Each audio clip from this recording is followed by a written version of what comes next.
walk us through that strip play with you and Fred Davis. Just what did you see on that play, and just walk us through that. So surely we were in a man call, and I saw that they were in a stack alignment into the boundary, and we had the nickel traveling in that situation, and I knew that my man Fred was up front. He was going to be aggressive on the stack, so it wouldn't be too hard for me to match any route that the back man comes out with. And I saw him break on his route, and once I got out of my break and I got in phase, I looked back and saw the quarterback had intention to throw it, and I just knew only good can come from this, so it was that time. What do those kind of plays mean for the defense to be able to respond when Furman strikes and they moving the ball down the field, maybe whether it's goal line stand, Barrett Carter gets an interception, your play right there. What does it mean for that group that, hey, we're going to respond with their best punch? It means a lot, man, just knowing that we could bring a big group of guys to come together and have that energy and just build a momentum in a situation where we're down in plus territory for Furman and they are on the way to score a touchdown. So to know that we got guys that can stand up and bring momentum plays, turnovers into that situation is very big, and it'll be very big for this team. Malcolm, what do you think this defense has to work on after the Furman game? Just definitely keeping a level head, but we know who we have in the room, and we definitely just going to work on getting better each day and throughout each practice and trying to elevate each of our games and making sure that we are looking at the little things and just having a laser focus in on each responsibility, each play, and not getting too clouded about what's going on around us. Obviously, you don't want to give up like 10 of 18 third downs to any team, Yeah. or 386 yards to a team. What does that say to you guys about where you are? Are these just errors that are correctable, or is it going to take a little time to get where you want to be? I feel like this past weekend, those are definitely fixable mistakes, and I feel like it's something that we can grow from, just to learn like some weaknesses that we had in that game and vulnerable moments that we had, knowing that we can come together and fight back and learn from it and take the culture from the coaches and learn the little things about defenses that'll just elevate us all as players, understanding the framework and what offenses want to do versus what we can provide. So I feel like that was a great learning moment for all of us. I think Ruke said just even coming off the field, like he immediately knew the things that weren't quite right. I mean, did you come off the field with the same kind of feeling? Or? Yeah, I definitely did. I saw, like, on a lot of those screenplays that they ran, it was just he was wide open by himself. And with the coverages that we got, all of our guys in the back seven has to know the responsibility of everybody. So to see a guy wide open in a zone that somebody should be on him, it was really rough. But we know that we have the guys in the room that love to step up and love adversity, like we saw last year. It's a group that love to fight back and just grow from places like this past weekend to just develop and be a better team.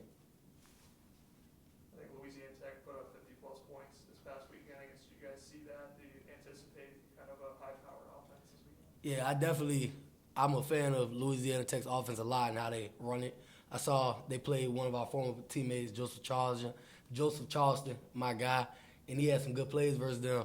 And we plan on making some also. Like, we just want to come out there and make sure that we have a great focus for this game and that we understand that this is the next game and that's our biggest game. And we just got to dominate each play and come together as a defense and work with the coaches. Malcolm, when you see some other upsets in the top 10 like we had last week, does that kind of catch your eye and just kind of fire you guys up not to want to be part of that group down the road?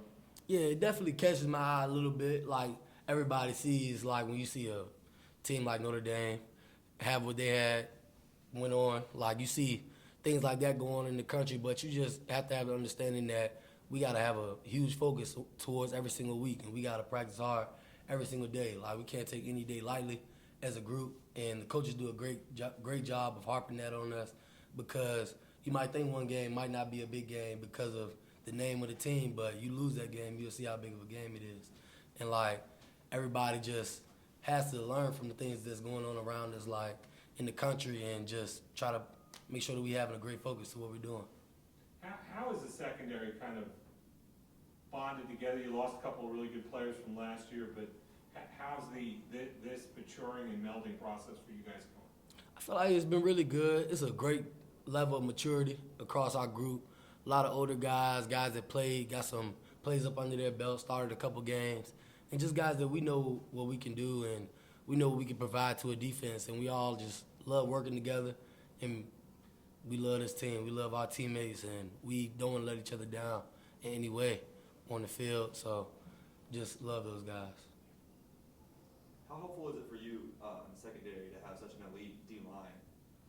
It's big. Like, the group that we got is like no other. Like, those guys, they put the work in, and everybody sees the product that they put out on the table every weekend, week in and week out. And those are guys that they've done it, like, for years in this level of play. But this is just a great group of guys, and they love the work. And, like, they definitely going to push every group on the team to be better also. And I feel like just match will be better than their intensity every single week. Like, that's my goal and my focus, and just try to compliment them and help them compliment us any way that we can. Malcolm, you said you're a fan of that Louisiana Tech offense. I guess it's going to keep you, that air raid style that they do is going to keep you guys on the back row a little busy, isn't it? Yeah. Is that fun? You like I love you like those challenges? Yeah, I love it. I want the ball in the air.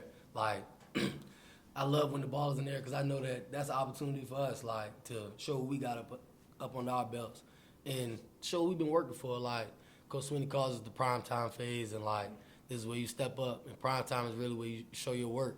And playing under the lights is nothing like it in Death Valley. Like, it's definitely a game that we want to focus in and make sure that we have all the little things tightened up and very sharp towards. I guess it's a random question, but Ruke was telling us earlier that some people compare him to LeBron James. He's that good of a basketball player. I guess have you seen him play? I seen Ruke play, and nobody compares him to LeBron James.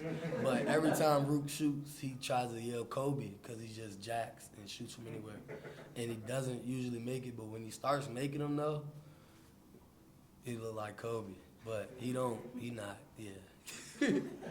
Not Kobe Pace, right? Nah, Kobe Bryant. Kobe Pace got the left hand, though. He pretty good at shooting. Yeah. He pretty good. Who's the second best? Nate Wiggins, first best me. Ooh, it might be EJ. I think Cole Turner's pretty good. Ooh, I forgot about Cole. Cole got here in the summer, and he showed he could really hoop better than probably 95% of the roster. But he got some hops on him, too. Like, he get up to the rim like it's nothing.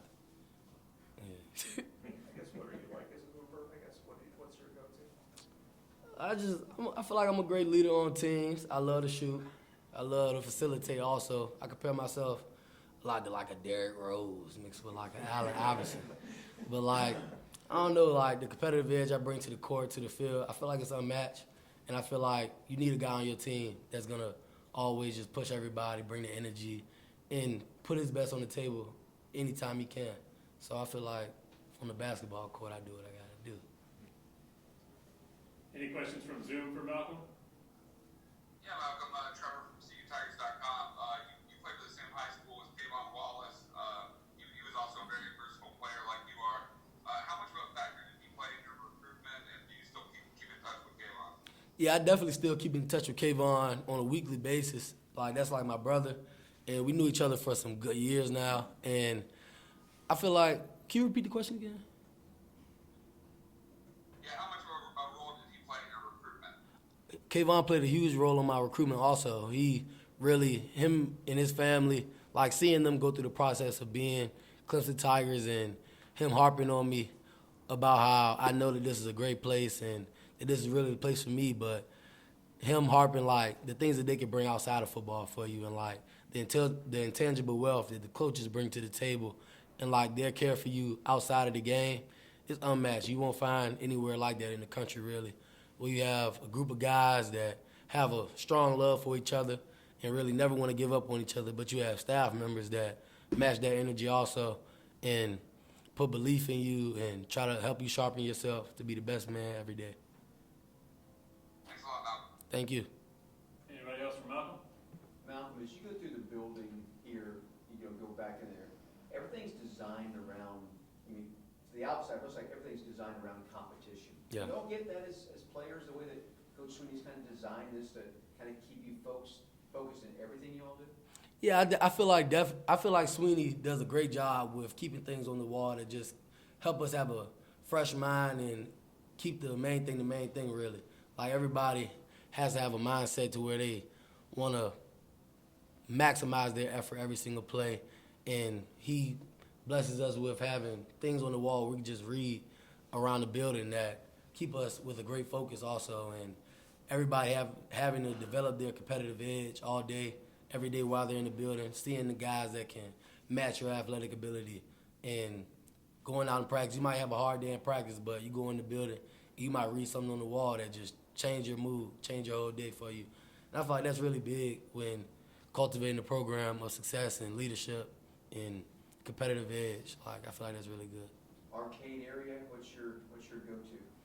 I like to bowl a little bit, but I feel like I'm real good on Madden and the basketball game. But EJ, he really like took over on the basketball game. It's like you're not gonna beat the high score, but I'm gonna do that before I leave.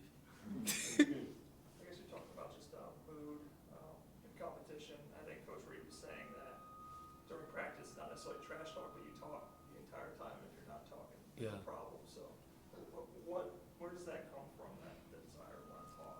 I don't know. It's just like the love for that I have for this game is like it runs deep.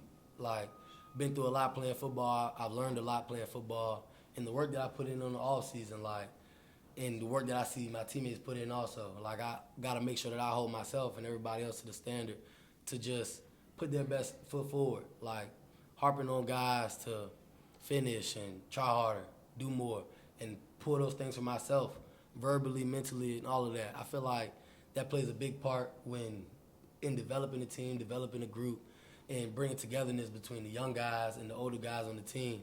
Just holding everybody to that same standard. But like the work that we put in on the off season, you don't expect it to go any way other than good.